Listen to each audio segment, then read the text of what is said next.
अच्युतं केशवं रामनारायणं कृष्णदामोदरं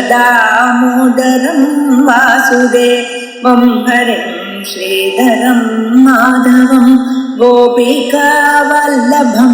जानकीनायकं रामचन्द्रं भजे। अच्युतं केशवं सत्यभामाधवं माधवं श्रीधरं राधिका राधितं इन्दिरामन्दिरं चेतसा सुन्दरं देवकी नन्दनं नन्दजं सन्ददे। श्री गुरुभ्यो नमः। सिद्धांत बिंदु 8வது श्लोक अवतारितु ननु आत्मनः स्वप्रकाश चैतन्य रूपत्वे सर्वदा भासमानत्वेन जाग्रत स्वप्न सुषुप्त्यादि व्यवस्था कथम। ஒரு கேள்வி. ஆத்மா சைத்தன்ய ஸ்வரூபம். அந்த சைத்தன்யம் தானே பிரகாசிக்கக்கூடியது ஸ்வப்பிரகாசம் அப்படின்னு சொல்லிட்டேன். இப்படி சொல்லிட்டா அது இருக்கிற வரைக்கும் தானா பிரகாசிச்சுட்டே இருக்கு. அப்ப சர்வதா பாசமானது எப்போதும் அது பிரகாசிச்சுட்டே இருக்குன்னு சொன்னா நமக்கு இந்த 3 அவஸ்தைகள் சொல்றோமே, ஜாகிரத் சொப்ன சுசுப்தி, இதெல்லாம் எப்படி வர முடியும்? ஜாகிரத் சொப்ன சுசுப்தி இதுல என்ன வித்தியாசம் சொன்னா, ஜாகிரத்திலையும் சொப்பனத்திலையும் சுசுப்தியிலையும் இது 3லயுமே ஆத்மஸ்வரூபம் அஜானத்தினால ஆவృத்தமா இருக்குன்னு சொல்றோம். அஜானம் ஆவృத்தமா இருக்கு. ஆகையால அதுல மற்ற அவஸ்தைகள்லாம் கல்பிக்கப்பட்டிருக்கு அப்படின்னு சொல்லணுமே. ஆத்மஸ்வரூபத்தை சொப்பிரகாச சைத்தன்யம்னு சொல்லிட்டா அது பிரகாசிச்சுட்டே இருந்துருமே, அதுக்கு ஆவரணத்துக்கு ஒன்றும் இடம் இருக்காதே அப்படின்னு நினைச்சு கேட்கிறான். அப்போ சொன்னா பிராந்தியைவ வியவஸ்தா இது வாக்கியம். இது வாஸ்தவமான வியவஸ்தா ஒண்ணும் இல்லையே. ஜாகிரத் சொப்னம் சுசுப்தி இதெல்லாம் அஜானத்தினால கல்பிக்கப்பட்ட ஒரு நிலை தானே. அதனால சொப்பிரகாசமான சைத்தன்யத்துல கூட இப்படி ஒரு அத்தியாசம் வரலாம், இதுல ஒண்ணும் தப்பு இல்லையேன்னு கேட்டான். அதுக்கு பூர்வபக்ஷி சொல்றான், இப்படி சொல்லிட்டா ஜாகிரத் சொப்ன சுசுப்திங்கிற பேதம் இருக்காது, எல்லாமே சொப்னமா போயிடுது. ததாசதி சர்வஸ்தெய்வ ஸ்வப்னத்வாபத்தி இது சேத். ஜாகிரத் வேற சொப்னம் வேறன்னு அந்த பேதம் இல்லாத போயிடும். ஏன்னா எல்லாமே கல்பிதம் தான். ஜாகிரத்தும் கல்பித்தான், சொப்னமும் கல்பித்தான், சுசுப்தியும் கல்பித்தான் விட்டா அதுக்கப்புறம் இதுல ஒன்றும் இதெல்லாம் கல்பிதத்தேன ஒன்னா போயிடுமே தவிர ஒரு வித்தியாசப்படாது.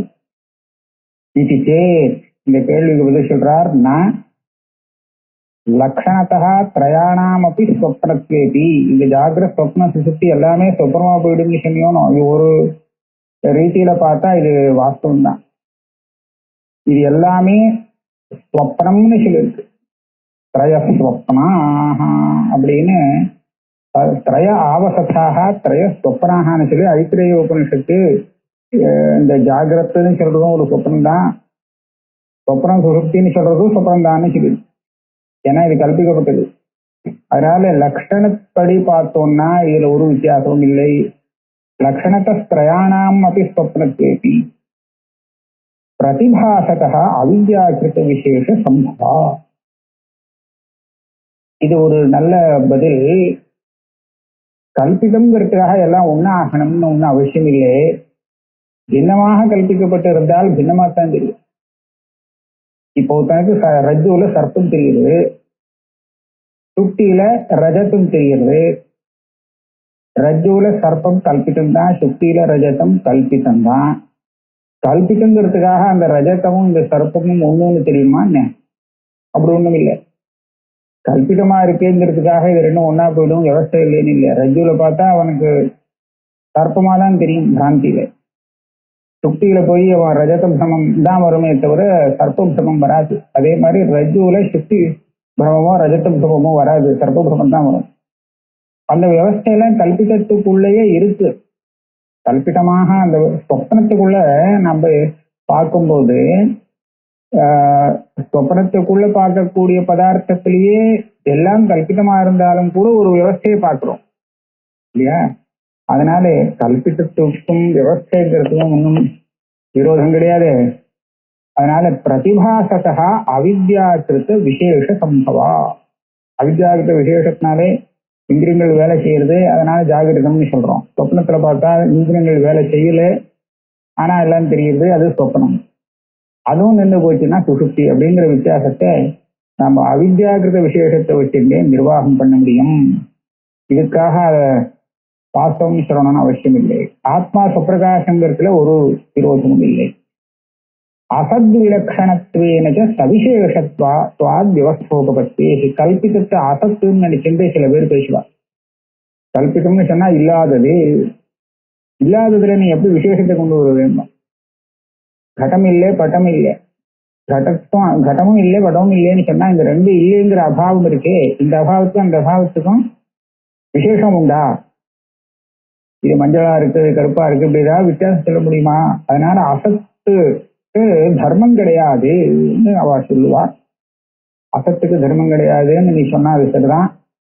ஆனா நான் நிச்சய அசத்துன்னு சொல்லலே. அசத் விலட்சணத்துவேன இந்த ஜாகிரத் சொப்ன சுசுப்தி எல்லாம் கல்பிதமாக இருந்தாலும் அசத்து கிடையாது, சத்தியம் இல்லைன்னு சொல்றேன்னு தவிர அதுக்காக சசசிங்கம் போல சூன்யம்னு சொல்லல. அதனால இதுல விசேஷங்கள்லாம் உண்டு. சவிசேஷத்வாத் வியவஸ்தோபத்தே பரமார்த்தகஸ்து நகாபி வியவஸ்தா. நீங்க பரமார்த்த திருஷ்டியில கேட்டிருந்தா இந்த ஜாகிரத் சொப்ன சுசுப்தியாதி வியவஸ்தை இல்லைங்கிறது தான் பதில். நமே ந ஜாகிரன் நமே ஸ்வப்னகோவா சுசுப்தி ந விஸ்வஹா நவா தைஜச பிராஜ்ஞகோவா அவித்யாத்மகத்வாத் த்ரயாணாம் துரியஹ ததேகோ வசிஷ்ட சிவ கேவலோஹி. மே எனக்கு ஜாகிரத அவஸ்தை இல்லை, கிடையாது. ஜாகிரத்துன்னு கூட இருக்கலாம் போல இருக்கு. அவஸ்தையை சொல்லும் போது ஜாகிரத்து, அவஸ்தாவானாக இருக்கிறவன் சொல்லும் போது ஜாகிரத் அப்படின்னு வரும். ஆனா எல்லா இடத்துலயும் அச்சில ஜாகிரத்துன்னு போட வேண்டிய இடத்துலையும் ஜாகிரத்துன்னு தான் சப்தத்தை பிரயோகம் பண்ணிட்டு இருக்கா. அப்படிதான் தெரியுது. எனக்கு ஜாகிரத அவஸ்தைங்கிற என்பது இல்லை, அதாவது அந்த அவஸ்தையோடு நான் சம்பந்தப்பட்டவன் இல்லை. அப்ப சொப்னாவஸ்தை உண்டா? கிடையாது. சொப்ரகோவா நாங்கிறது சுவார்த்தே, சொப்னங்கிற அவஸ்தையில் இல்லை. சுசுப்தி உண்டார அதுவும் கிடையாது. சுசுப்தி நான் சுசுப்திருவா ந ஜாகிரத்வா சொப்னாவஸ்தாவா சுசுப்திருவா மம நாஸ்தி, எனக்கு கிடையாது. இந்த அவஸ்தைகள்லாம் இருந்தாத்தான் இவனுக்கு ஒரு பேர் வரும். ஜாகிரத்துல விஸ்வன்னு பேரு, சொப்னம் பார்க்கும்போது தேஜசன்னு பேரு, தூங்கும் போது சுசுப்தியில பிராஜ்ஞகான்னு பேரு. அப்போ இதெல்லாம் உண்டான்னு கேட்டா அந்த அவஸ்தைகள் இல்லாததுனாலே இந்த விஸ்வ தைஜச பிராஜ்ய பேதமும் கிடையாது. இதெல்லாம் எனக்கு ஏன் கிடையாது அப்படின்னு கேட்டா அவித்யாத்மகத்வாத்ரயான ஜாகிரத் சொப்ன சுசுப்திங்கிறதும் அவித்யால வருது. விஸ்வ தைஜச பிராஜ்யங்கிறதும் அவித்யதான், அவித்யாலதான் வருது. ஆகையால அவித்யை இல்லாத என்னிடத்துல இதெல்லாம் கிடையாது. அப்ப நான் எப்படி இருக்கேன்னா துரியஹா. துரியங்கிறது எல்லா அவஸ்தையிலையும் அதே துரியன் தான். தெரியாம அது வேற மாதிரியா தெரியலாம். அதனால ஆனால் வாஸ்தவமான ஸ்திதியில அது துரியஹா ததேகோ வசிஷ்ட சிவ கேவலோகம். அப்ப இப்பேற்பட்ட அந்த ஆத்மஸ்வரூபம் நான் அப்படின்னு சொல்றார். அத்த லயக்கிரமேண பௌர்வாபரியம் விபதேசா. இங்க ஜாகிரத் சொப்ன சுசுப்தின்னு ஒரு கிரமம் சொல்றாளே, இது எப்படி என்ன கணக்குது? முதல்ல ஜாகிரத்துன்னு எதை வச்சு சொல்றது? ஏன் சுசுப்தியிலேருந்து இவன் மூச்சுண்டான், அப்ப முதல்ல சுசுப்தின்னு சொல்லிட்டு அப்ப சுசுப்தி ஜாகிரத் சொப்னன்னு சொல்லக்கூடாதா அப்படின்னு கேட்டா இதுக்கு என்ன நியாமகம்ங்கிற கிரம நியாமகம் ஒண்ணு சொல்றார். லயக்கிரமேண பௌர்வாபரியம் விபதேசா. எது எதுல லயமாறுதுன்னு பாருங்க. ஜாகிரத் சொப்னமாகும் போது லயமாறுது, சொப்னம் சுசுப்தியில லயமாறுது, சுசுப்தி ஜாகிரத்துல லயம் ஆகல. அதனாலதான் ஜாகிரத் சொப்ன சுசுப்தின்னார். அகார உகாரோ மகாரகான ஓங்காரத்துடைய 3 மாத்திரைகள்ல தான் முதல்ல இருக்கு. அந்த ஆவை ஜாகிரத் பிரபஞ்சமா வச்சுட்டார். பல சமாச்சாரங்கள்லாம் சேர்த்து அந்த அகாரத்துக்குள்ள அபேதமா தியானம் பண்ண வேண்டியது இந்த அகாரம் தான் அதுன்னு. அப்புறம் அந்த அகாரம் போய் உகாரம் தித்திய மாத்திரை. அப்போ அகாரம் உகாரத்துல லயமாயிடுச்சு, உகாரம் மகாரத்துல லயமாயிடுச்சு. அப்படின்னா இந்த கிரமத்துல பார்க்கறது ஜாகிரத் சொப்ன சுசுப்தி இப்படிதான் சொல்லியாங்க, மாத்தி சொல்ல முடியாது. அதான் சொல்றார், லயக்கிரமேண பௌர்வாபரியம் விபதேசா ததாஹி. இதன் மேல நிரூபணம் பண்றார். 8வது ஸ்லோகம் இல்லையா இது, ரிஷ்யா வியாக்கியானம் போகும். அஸ்மின் மதே பதார்த்தோந்து விதா, வேதாந்தத்துல பதார்த்தம் இத்தனை விதம் அப்படின்னு கேட்டா 2 விதம்னு சொல்லணுமா. திருக்கு திருஷ்யஞ்ச. தார்க்கிக மதத்துல எத்தனை பதார்த்தம்னா 7 பதார்த்தாக அப்படின்னு சொல்லுவா, 16 பதார்த்தாகனு சில பேர் சொல்லுவா. இங்க எப்படின்னா 2 பதார்த்தம் தான், 2 தினசு தான் மொத்தம். அது என்னது, திருக்குன்னு ஒண்ணு, திருஷ்யம்னு ஒண்ணு. திருக்கு அப்படிங்கிறது ஆத்மா, பாக்கி எல்லாம் திருஷ்யம். அந்நேஷாம் வாதி பரிகல்பிதானாம் பதார்த்தானாம் அத்ரைவ அந்தர்பாவா. 7 பதார்த்தாக 16 பதார்த்தாக 24 தத்துவானி எல்லாம் சொல்றாலும் இல்லையோ, இந்த பதார்த்தங்கள் எல்லாமே இதுக்குள்ள அடங்கிடும். அது தனியா சொல்ல வேண்டிய அவசியம் இல்லை அப்படிங்கிறார். அத்ரைவ அந்தர்பாவாத். சரி, தத்திர திருக் பதார்த்தா ஆத்மா பாரமார்த்திகா ஏகः சர்வதா ஏகரூபோபி ஔபாதிக பேதேன த்ரிவிதா. திருக்குங்கிற பதார்த்தத்தை நிரூபணம் பண்றார். அது என்னதுன்னா அதான் ஆத்மா, அதுதான் அது வாஸ்தவம், அதுதான் பரமார்த்த சத்தியங்கிறது. தான் அந்த ஆத்மா ஒன்னே ஒண்ணுதான், அநேக ஆத்மாக்கள் கிடையாது வேதாந்தத்துல. சர்வதா ஏகரூபோபி ஔபாதிக பேதேன த்ரிவிதா. அந்த ஆத்மா எப்போதும் ஒரே மாதிரியாக இருந்தாலும் கூட உபாதியை கொண்டு அதை 3ஆ பிரிச்சுட்டார், 3 விதமா ஆக்குறார். 3 விதமான உபாதியை கொண்டு. அது என்னது, 3 விதமான உபாதியா 2ஆன்னு வச்சுக்கலாம், ஒரு உபாதியை வச்சு கூட 2 ஆக்கிடலாம். அதனால 3ன்னு சொல்லணும் அவசியம் இல்லை. ஈஸ்வரஹா ஜீவஹா சாட்சி சேதி. ஈஸ்வரன் ஒண்ணு, ஜீவன் ஒண்ணு, சாட்சி ஒண்ணு, இப்படியாக ஆத்மா 3. சரி, ஈஸ்வரனா யாரு, தத்திர காரணீபூத அஜ்ஞானோபாதி ஈஸ்வரஹா. இந்த பிரபஞ்சத்துக்கு காரணமா இருக்கிறது அஜ்ஞானமோ இல்லையோ, மாயா அஜ்ஞானம் 2ம் ஒண்ணுன்னு வச்சுட்டு பேசுற பட்சம் இது. மாயைன்னு சொல்லலாம், அஜ்ஞானம்னு சொல்லலாம், அவித்யன்னு சொல்லலாம், இப்படி வேணாலும் சொல்லலாம். இதை உபாதியாக கொண்டு இருக்கக்கூடிய ஆத்மாவுக்கு ஈஸ்வரஹா அப்படின்னு பேசு.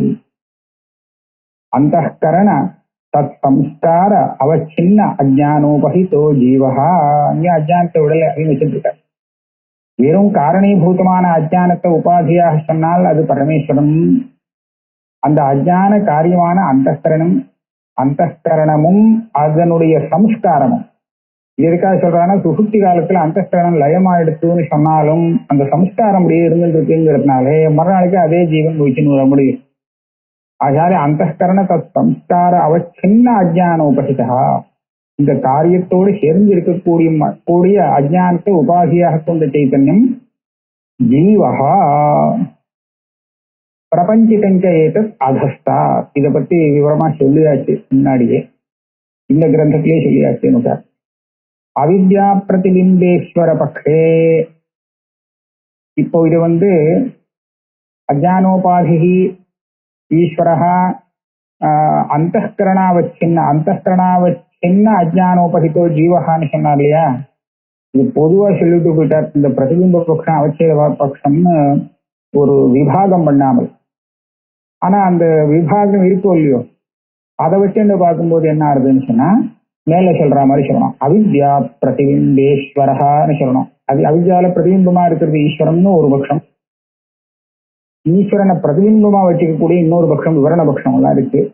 இதுல அவித்யா பிரதிபிம்பேஸ்வர பக்ஷே பிம்ப சைதன்யம் சாட்சி. பிம்பேஸ்வர பக்ஷே தூ பிம்ப பிரதிபிம்ப முகானுகத முகஸ்வரூபவத் ஜீவேஸ்வரானுகத சர்வானுசந்தாத்ரு சைதன்யம் சாட்சி இத்யுச்யதே. இப்ப அவித்யா பிரதிபிம்பம் அந்தஸ்கரண பிரதிபிம்பம் அப்படின்னு பிரிச்சுண்டு அவித்யா பிரதிபிம்பம் ஈஸ்வரன், அந்தஸ்கரண பிரதிபிம்பம் ஜீவன் அப்படின்னு சொல்லக்கூடிய ஒரு மதம் இருக்கு அத்வைதிகள்ல. அதை சொன்னார். இந்த பட்சத்துல சாட்சின்னு எதை சொல்றதுன்னு கேட்டா, பிம்ப சைத்தன்யம் சாட்சி. பிரதிபிம்பம் தானே ஈஸ்வரன், பிரதிபிம்பம் தானே ஜீவன். ரெண்டுக்கும், இந்த ரெண்டு பிரதிபிம்பத்துக்கும் வித்தியாசம் என்னன்னா, ஒண்ணு அந்தஸ்கரணத்துல பிரதிபிம்பம், இன்னொன்னு அவித்யில பிரதிபிம்பம். இதான் வித்தியாசம். காரணத்துல பிரதிபிம்பமா இருக்கிறதுனாலே ஈஸ்வரன், காரியமான அந்தஸ்கரணத்துல பிரதிபிம்பமானதுனால ஜீவன். ஆனா ரெண்டுமே பிரதிபிம்பம் தான். அப்போ பிம்பமாக இருக்கே அதை நான் சாட்சின்னு சொல்லுவேன் அப்படின்னு சொல்லிட்டேன். இப்படி இப்படி ஒரு பட்சமாச்சு. ஈஸ்வரா ஜீவகா சாட்சி. பிம்பேஸ்வர பக்ஷேது பிரதிபிம்பம் ஜீவன், பிம்பம் தான் ஈஸ்வரன் அப்படிங்கிற பட்சம் இருக்கு. இது விவரண பட்சம்லாம் இருக்கு. அந்த பட்சத்துல சாட்சின்னு எதை சொல்லுவேன்னு கேட்டேன். அதை சொல்றார். பிம்பேஸ்வர பக்ஷேது பிம்ப பிரதிபிம்ப முகானுகத முகஸ்வரூபவத்து. ஒரு திருஷ்டாந்தம் கொடுக்குறேன். இப்ப கண்ணாடிக்கு எதிர்த்தாப்புல நான் என் மூஞ்சிய கொண்டு வந்தேன்னா எனக்கு எத்தனை முகம் தெரியும் அப்படின்னு கேட்டா, ஒரு முகம் கண்ணாடியில தெரியுது. அதுக்கு பிரதிபிம்ப முகம்னு. அந்த பிரதிபிம்ப முகம்னா அது எதனுடைய பிரதிபிம்பமோ அது பிம்ப முகம்னு சொல்லுவோம். என்னுடைய சரீரத்துல இருக்கக்கூடிய இந்த தலை முகமானது அதுல தெரியுது. அப்ப என் தலை இருக்கு, அதாவது இந்த சரீரத்துல இருக்கக்கூடிய முகம் இருக்கே, இது பிம்ப முகம்னு சொல்லணும். இதனுடைய பிரதிபிம்பம் தான் கண்ணாடியில் இருக்கு. இப்ப பிரதிபிம்ப முகம் பிம்ப முகம்னு ரெண்டாச்சா. அப்போ இந்த ரெண்டுமே முகம் தானே. அப்போ ஒரே ஒரு முகம் தானே. ஏதாவது கண்ணாடி வரத்துக்கு முன்னாடி நம்ம பார்த்தோம்னா இவங்ககிட்ட பிம்ப முகம் இருக்கா பிரதிபிம்ப முகம் இருக்கா அப்படின்னு கேட்டா இது ரெண்டும் இல்லை, வெறும் முகம் இருக்கு. அந்த ஒரே ஒரு வெறும் முகமானது ஒரு கண்ணாடிங்கிற உபாதி வந்ததுனால ரெண்டா பிரிஞ்சு பிம்ப முகம் பிரதிபிம்ப முகம்னு ஆயிடுச்சு. இப்ப பிம்ப முகம் பிரதிபிம்ப முகம்னு ஆனத்துக்காக அந்த முகம்ங்கிறது இல்லாம போயிடல, அது பாட்டுக்கு இருந்துருக்கு. அது ரெண்டுமா இருந்துருக்கு. அப்ப என்ன ஆச்சு, பிம்ப முகம் தனியா இருக்கு, பிரதிபிம்ப முகம் தனியா இருக்கு. இப்படி ரெண்டு முகம்ங்கிறது பிம்பமாவும் இருக்கு பிரதிபிம்பமாவும் இருக்குன்னு சொன்னதுனால பிம்ப பிரதிபிம்ப முக அனுகதமாக அந்த முகம்னு ஒண்ணு இருக்கு. அதுதான் சாமானியம். ஆக கண்ணாடி வச்சத்துல முகம்னு ஏற்கனவே ஒண்ணு இருக்கு, அது பாட்டுக்கு இருந்துட்டே இருக்கு. அப்ப அந்த முகத்துல பிம்ப முகம் பிரதிபிம்ப முகம்னு ரெண்டு வந்தது, ஆக மூணு. அந்த முகம்னு சொல்லப்பட்டது சாட்சி. பிம்ப முகம் பிரதிபிம்ப முகம்ங்கிறதுல பிம்ப முகம்ங்கிறது ஈஸ்வரன், பிரதிபிம்ப முகம்ங்கிறது அந்த ஸ்தானத்துல இருக்கக்கூடியது. இல்ல பிம்ப முகம்ங்கிறது அவன் ஈஸ்வரன், பிரதிபிம்ப முகமா இருக்கிறது ஜீவாத்மா. அந்த மாதிரி வச்சுக்கணும் ஒரு விவசாய. அத பார்த்து சொல்றார்.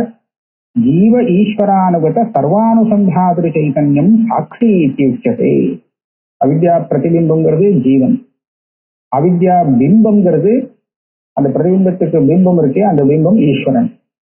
சைத்தன்யங்கிறது வெறும் சைத்தன்யம், அதுதான் பிரதிபிம்பிச்சிருக்கு, அதுவே பிம்பமாகவும் இருக்கு. அப்படி இருக்கக்கூடிய உபயானுஷ்டிதமான சைத்தன்யம் சாட்சி. இதுதான் சர்வானுசந்தாத்ரு.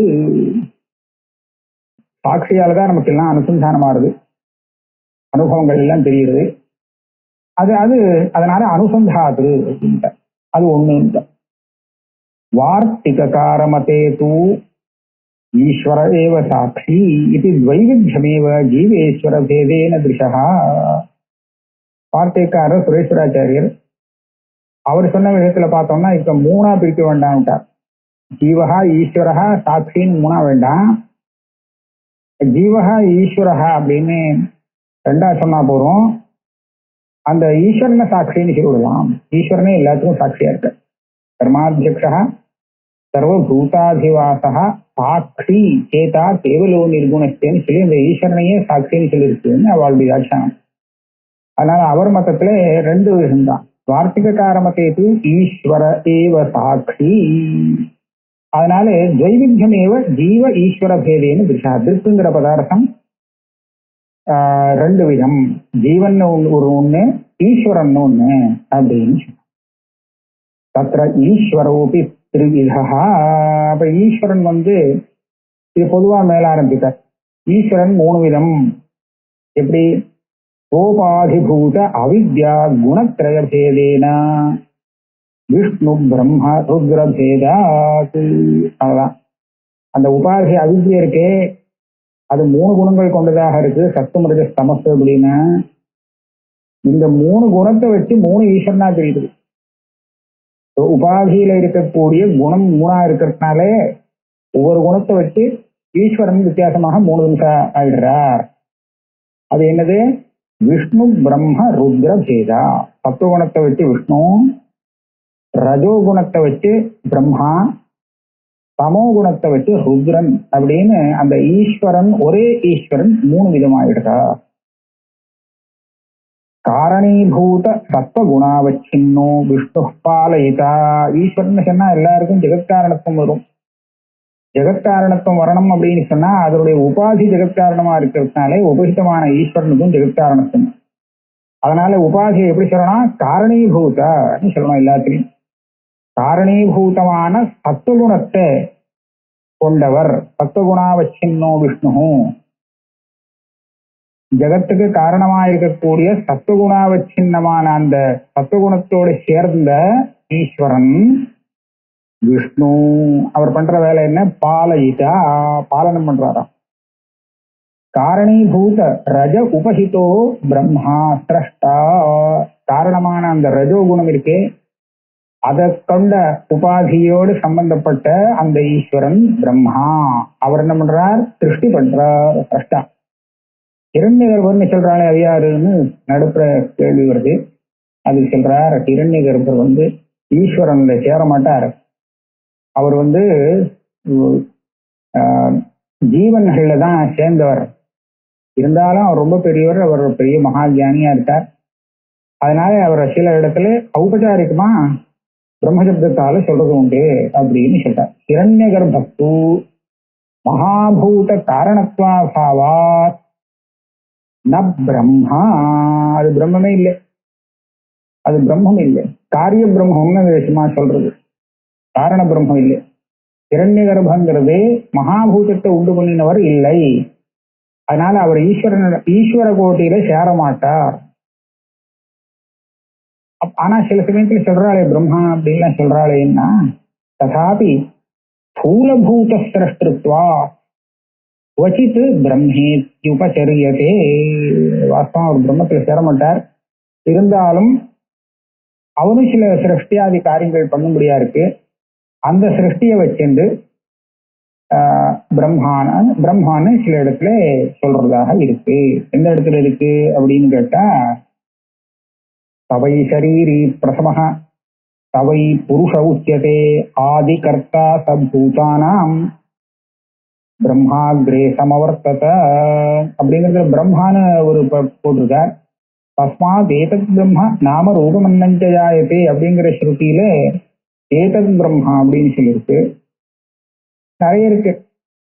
இதே மாதிரி என்ன நான் பிரம்மகமயதி அப்படின்னு வருது. அந்த இடத்துல பிரம்மங்கிறது காரிய பிரம்மம்னு தீர்மானம் பண்ணியிருக்கா. அதுதான் இது. ஸ்தூல பூத சிரஷ்டிருத்வா அப்படின்னு ஒரு பதம் இருக்கு. அதாவது அபஞ்சீகிருதமான பஞ்சபூதங்களை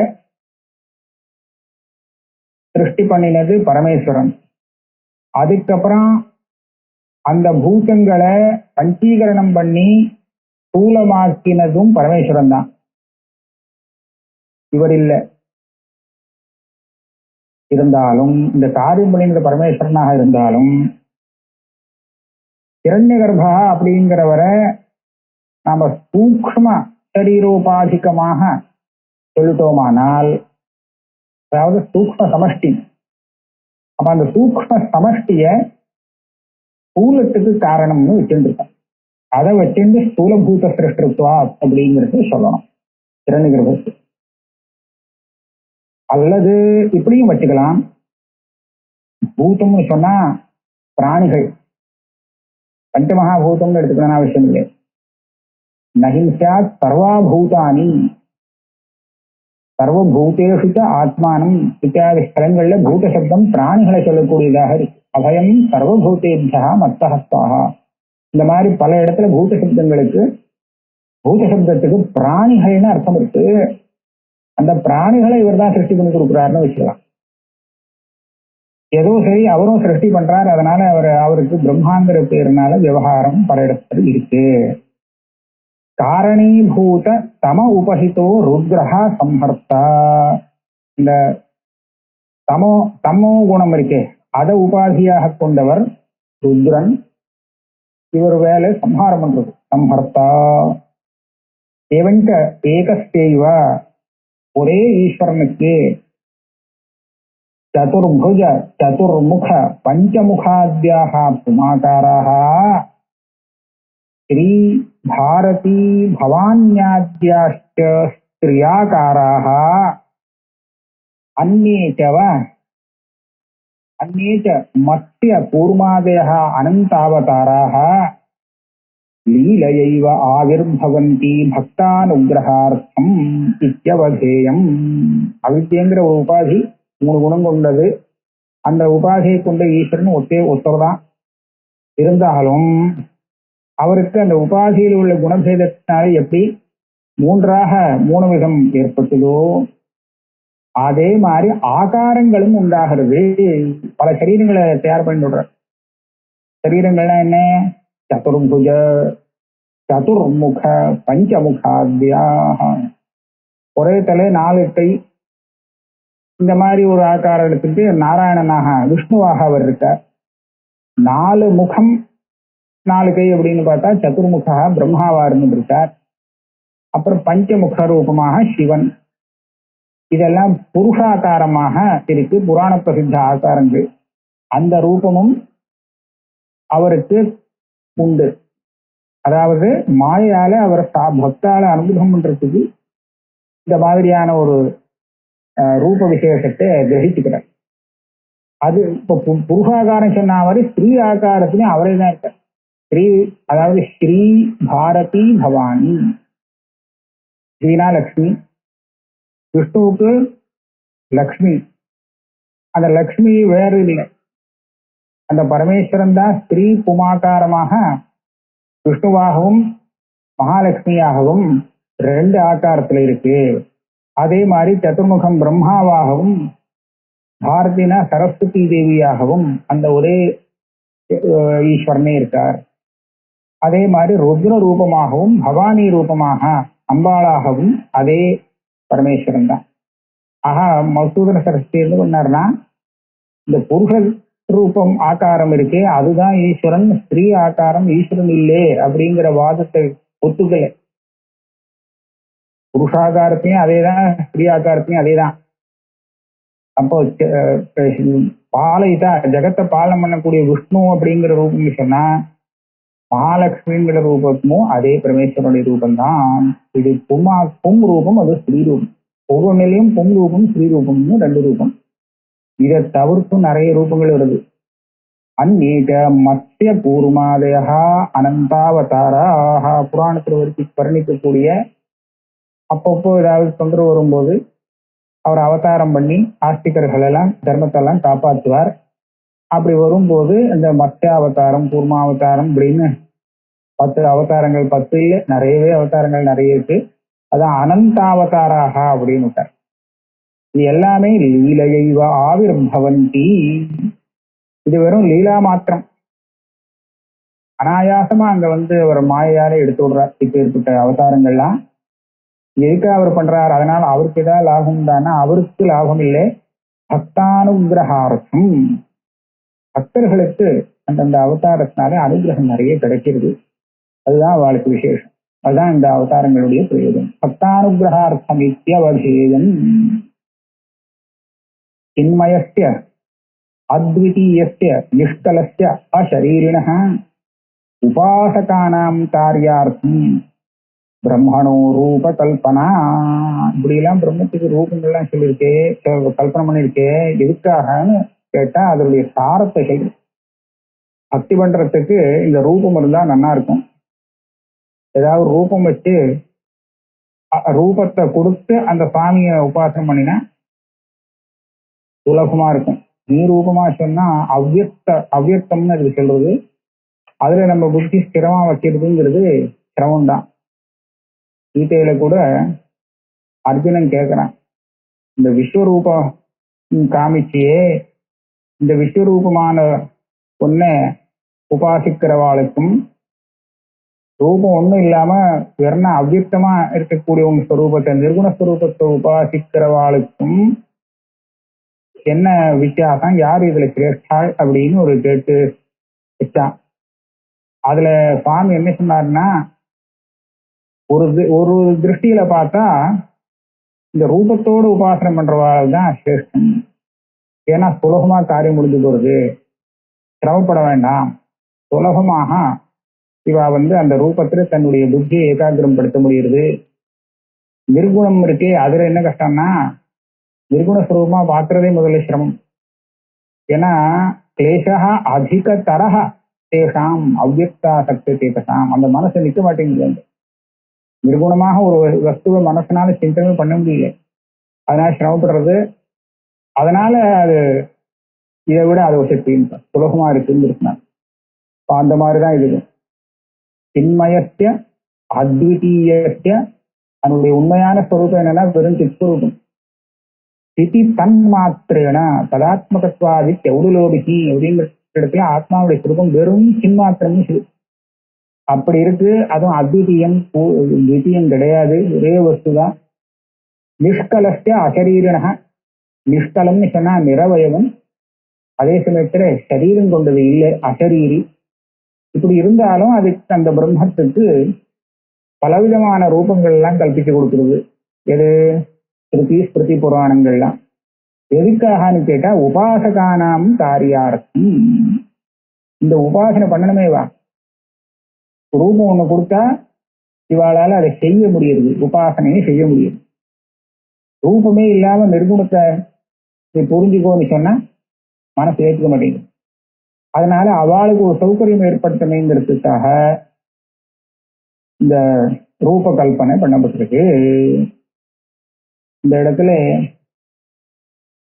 ரொம்ப நிறைய சாட்சாத்தாலாம் எழுதிக்க. இந்த பக்தி சாஸ்திரத்தினுடைய பிரபஞ்சம், நவதா பக்தி, போக்குவரத்து, அது எல்லாம் வேதாந்தப்படி எப்படி பரிஷ்காரம் பண்ண வேண்டியதுங்கிற விஷயங்கள்லாம் அங்க சொல்லியிருக்கார் வியாக்கியானத்தை. ஈஸ்வரன் சொல்லியாச்சு, ஈஸ்வரன் முடிஞ்சு போச்சு. ஜீவோபி த்ரிவிதா, இப்ப ஜீவனையும் 3 விதமாக பிரிக்கிறார். கோபாதி அவாந்தர பேதேன விஸ்வ தைஜச பிராஜ்ய பேதா. அந்த ஜீவனுக்குன்னு ஒரு உபாதி இருக்கே, அந்த உபாதியில அவாந்தர பேதங்கள் வருது. அந்த பேதத்தை வச்சு இவரும் 3 நிமிஷம் ஆயிடுறான். விஸ்வ தைஜச பிராஜ்யா அப்படின்னு. விஸ்வம் தைஜசம் பிராஜ். யாரு விஸ்வன்? தத்ர அவித்யா அந்தఃகரண ஸ்தூல சரீராவச்சின்ன ஜாகிரத அவஸ்தாபிமானி விஸ்வஹா. 3 உபாதி வச்சிருக்கான். அவித்யா இருக்கு, காரண உபாதி. அந்தःகரணம் அதுவும் இருக்கு, ஸ்தூல சரீரமும் இருக்கு. இந்த 3 உபாதியோடு சேர்ந்து அந்த சைத்தன்யத்தை பார்த்தா அவன் விஸ்வஹா. அந்த ஜீவன் ஜாகிரத அவஸ்தாபிமானி. இப்ப ஜாகிரத அவஸ்தை உள்ளவனா இருப்பான், அவனுக்கு விஸ்வன் இது. சைவ ஸ்தூல சரீராபிமான ரஹிதா உபாதித்வயோபஹிதா ஸ்வப்னாபிமானி தைஜசா. அதே ஆசாமி ஸ்தூல சரீரத்திலேருந்து அபிமானத்தை எடுத்து விடுறான் தூங்கும் போது. அப்போ அவன்கிட்ட 2 இருக்கு, அந்தःகரணம் வேலை செய்யறது, அந்தःகரண உபாதி இருக்கு, அவித்யா உபாதி இருக்கு. இப்போ இவன் சொப்பனாபிமானி, சொப்பனம் பார்த்துட்டு இருக்கான், அதுல அபிமானம் இருக்கு. இவன் தைஜசன் ஆயிட்டான், ஸ்தூல சரீரம் வேலை செய்யல. இப்போ சரீர அந்தःகரண உபாதித்வய ரஹிதா. சுசுப்தியில போறதுக்கு அந்த அந்தःகரணமும் வேலையை நிறுத்தி விடுறது. அதனால ஸ்தூல சரீரமும் இல்லை, அந்தःகரணமும் இல்லை, வெறும் அவித்யா இருக்கு, காரண உபாதி. அந்தःகரண சம்ஸ்காராவச்சின்ன அவித்யா மாத்திர உபஹிதா. அந்தःகரணம் இல்லைன்னா அப்புறம் திரும்பி வர முடியாது. அதனால அந்தःகரணம் சூக்ஷ்ம ரூபமாக, சம்ஸ்கார ரூபமாக அப்போ அவித்யில இருந்து அந்த அவித்யை உபாதியாக கொண்டவன் சுஷுப்தி அபிமானி பிராஜ்யா. அப்போ எனக்கு பிராஜ்யன்னு பேரு. ஏதேஷாஞ்ச, இப்ப 3 பேரா இதுன்னு கேட்டா இல்லை, ஒரே ஆசாமி தான். 3 ஆசாமி இல்லை, ஒரே ஆசாமி, ஆனா 3 விதமா பிரிக்கப்படுறான். ஏதேஷாஞ்ச ஸ்வதந்திரோபாதி பேதா பாவேன. ஸ்வதந்திரனா தனித்தனி வெவ்வேறா இடத்துல இருக்கக்கூடிய உபாதி ரெண்டா இருந்ததுன்னா உபகிதம் ரெண்டா போயிடும். ஒண்ணுக்குள்ள ஒண்ணுன்னு இருந்ததுன்னா அப்போ உபகிதம் நிறைய ஆகாது. உபாதி அனைத்து இருக்கலாம், ஆனா சுதந்திர உபாதின்னு சொன்னா பின்ன தேசஸ்தமான உபாதி. தனித்தனியா வெவ்வேறு இடத்துல இருக்கக்கூடிய உபாதியா இருந்தா இந்த உபாதியோட சேர்ந்தது அந்த உபாதியோட சேர்ந்தது ரெண்டும் தனித்தனியா இருக்கும். ஒண்ணுக்குள்ளன்னு சேர்ந்து இருந்துச்சுன்னா எல்லா உபாதியும் அப்போ எத்தனை உபாதி இருந்தாலும் உபகிதம் ஒன்னாயிடும். அதை சொல்றா ஸ்வதந்திர உபாதி பேதா பாவேன ஸ்வதந்திர பேதா பாவேபி. தனித்தனியா பிரிச்சு ரெண்டு தர்மியை காண்பிக்க முடியாது இருந்தா. ஏன்னா இப்ப மூச்சுட்டு இருக்கிறது இந்த 3 பேர் இருக்கா, மிச்சம் 3 உபாதியும் இருக்கும் இல்லையோ, அப்ப 3 ஆசாமியை காண்பிக்க முடியாது. இருந்தாலும் அவாந்தர உபாதி பேதா கொஞ்சம் விட்டு வித்தியாசத்தை அப்பப்போ பார்க்க முடியாது இல்லையா. சூரிய ஸ்ரீராசமானத்தோட சேர்ந்து இருக்கும்போது எல்லாமே இருக்கு, அது விட்டு போச்சு. ஆனா சூப்பர் ஸ்ரீராசமானத்தோட இருக்கும்போது ஒரு நிலையை நம்மளால பார்க்க முடியுது. அதுவும் போனதுக்கு அப்புறம் இன்னொரு நிலையில அவனை பார்க்க முடியுது. இப்படி பார்க்கறச்ச 3ன்னு கணக்கு வந்துடும். அவாந்தர உபாதி பேதா ஏகத்வேபி அவாந்தர பேதா வியவஸ்திரியதே. விஸ்வம் தேஜசம் பிராஜ்யம்ங்கிற பேதம் விவகாரத்துல இருக்கு. சாட்சி தூ சர்வானுசந்தாதா. முழிச்சுட்டு இருக்கிறதும் சாட்சியால தான் தெரியுது, சொப்னம் பார்த்ததும் அதனால தான் தெரியுது, தூங்கியதும் சாட்சியால தான் தெரியுது. ஆக சர்வானுசந்தாதா சர்வானுகதா துரியாட்சா ஏகவித ஏவங்க. சாட்சியை துரியன்னு சொல்ல முடியும். துரியங்கிறது இதெல்லாம் போனதுக்கு அப்புறம் வருவாங்கிறது இல்லையா. இந்த எல்லா அவஸ்தையும் இருக்கும் போதே அது வாஸ்தவத்துல அதோட சம்பந்தப்படாத அதுக்கு சாட்சியா இருக்கிறதுனால அதுக்கு துரியன். இதுல சேரல. தத்த உபாதி பேதேனாப்பி நக்வதி பேதா. உபாதி இதெல்லாம் ஜாகிரத உபாதி, அதாவது ஸ்தூலம் சூக்ஷ்மம் காரணங்கிற உபாதிலாம் தனித்தனியா இருந்தாலும் அதனுடைய சாட்சிக்கு பேதம் கிடையாது. ததுபாதேகே ஏகரூபத்வாத். ஏன்னா அந்த சாட்சிக்கு எதை உபாதியா நான் சொல்லுறேனோ அந்த உபாதி ஒரே ரூபமாக இருக்கு, அதனால அது வித்தியாசப்படாது, சாட்சி ஒன்னாகத்தான் இருக்கும். இதை பத்தி மேல பேச போற. சாட்சி பேத கல்பனை பண்றது பிராந்தி தான்னு இந்த ஸ்லோகம் வியாக்கியானம் முடியறதுக்கு வரப்போறது. நம்ம இதோட இந்த கிளாஸை முடிச்சுக்கலாம். அடுத்த கிளாஸ்ல பார்க்கலாம்.